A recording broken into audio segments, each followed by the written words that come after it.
meron ka bang kilalang personal, hindi lang sa kilala mong mukha, ang pangalan, o alam mo na senador ito, kilala mong personal, yung parang kaibigan mo na. I invoke my right. Alright? Yan sa kanila, sino pa ang nakausap mo tungkol dito sa kaso plunder? I invoke my right po. Sino lang kausap mo, invoke my right? Tapos ng Halloween, wala nang mga multo. Napakahalaga na hindi ikaw pinaka-most guilty. Dahil kung most guilty ka, bibistahin ka eh. Baka you will be sentenced to 20 or 40 years, no? Wala pa naman silang na-inventong cream na will take away 20 years from your face. Or tell the truth before the senators affected have you assassinated. Pero yan, pero hindi ko nakilala. He said, naging abogado mo, totoo ba yun? Opo. And then he said, nayuaman ka, hindi dahil dito sa mga NGOs, kung hindi dahil sa iyong international trade. Opo, sa Indonesia. Yun lang, yung coal mining sa Indonesia. Yun lang yun. Opo, tsaka sa iba pa po. Mayroon pa iba. Pero yung coal mining sa Indonesia, hindi nagtagumpay yun, hindi ba? Or hindi natuloy? Yung tinayo nil bago, pero yung dati pa po, ongoing pa po. At mag-isip ka pa ng trading of carbon credits. Totoo ba yun? Opo. Sinong kausap mo sa trading of carbon credits mo?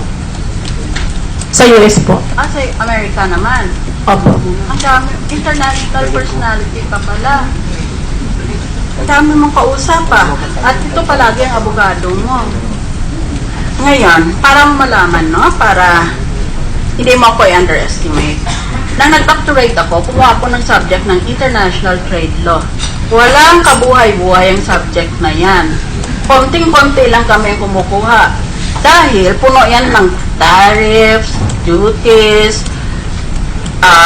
limited resources of the sea and how to apportion them to states, mga away ng mga estado tungkol sa mga unfair competition practices and so on. It's a very highly technical subject.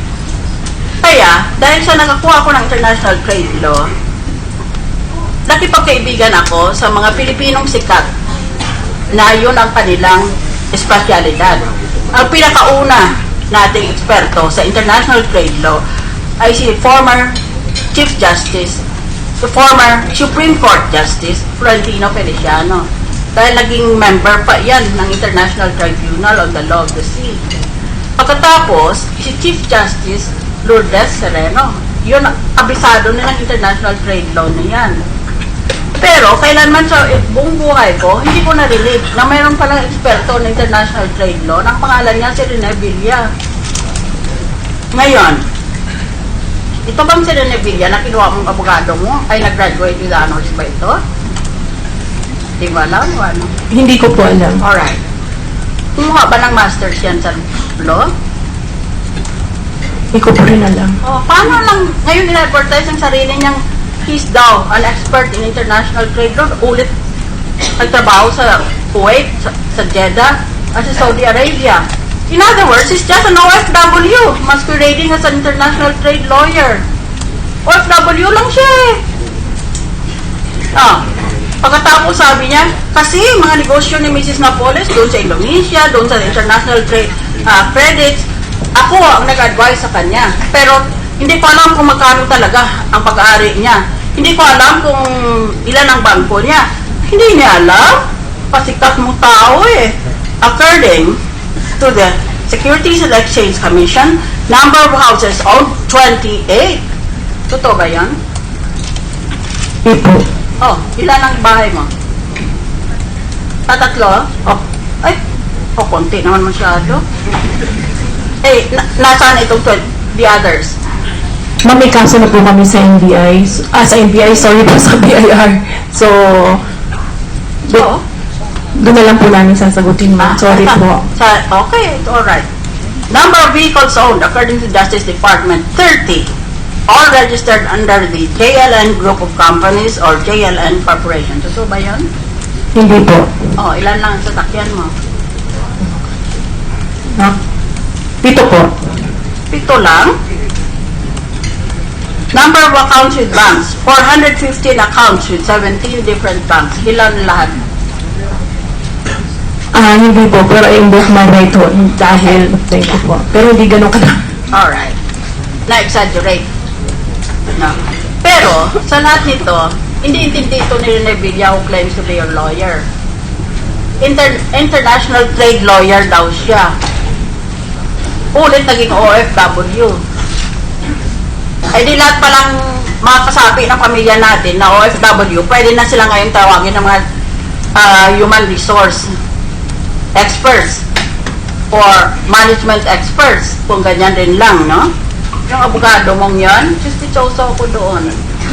Sayang ilong ko kumantin. Catholic ties mo.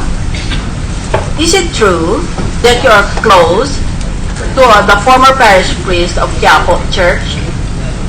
Opo. Yes. So, tinuruan ka niya o sarili mo, alam mo ang Ten Commandments, hindi ba? Opo. Huwag ko nang iparecite sa iyo. Pero, may commandment, you shall not steal. Isn't that so? Tama ba ako? Opo, ma'am. Naniwala ka bang tama yon? Opo. And yet you steal. Anong klaseng katoliko ka? Ngayon, are you familiar with the commandment? You shall not tell a lie. Opo. Ngayon lang, sinungaling ka sa akin eh. And still, with a plunder case against you, you remain and consider yourself to be a devout Catholic? Ikaw ba'y debotado pa rin Katoliko? Opo. Ay maniwala ka na lang, magdasal ka na lang ng Diyos pag namatay tayong lahat ay Katoliko. Dahil napakahirap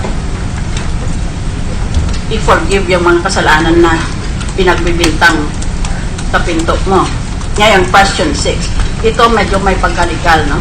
Mr. Chair, I will try to be very brief because I'm very conscious that I'm using borrowed time. Perpetuation of testimony. Sinabi ko na sa iyo na